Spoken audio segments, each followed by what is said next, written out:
Hi guys! So bago lang mi nahuman mag-grocery shopping and nagutom mi.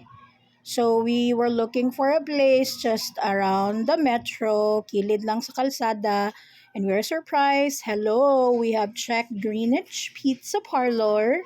This is fronting Victoria Plaza. The place is very homey. So we got ourselves everything that we have been craving for and very affordable. So we ate our hearts out. And look at that happy face holding his frozen cake brought to us by Red Ribbon.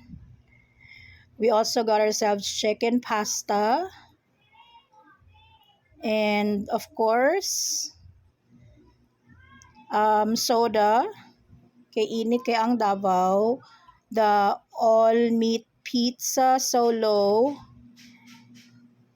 topped with spicy hot sauce is one of the things that we love. So visit na mo guys sa Green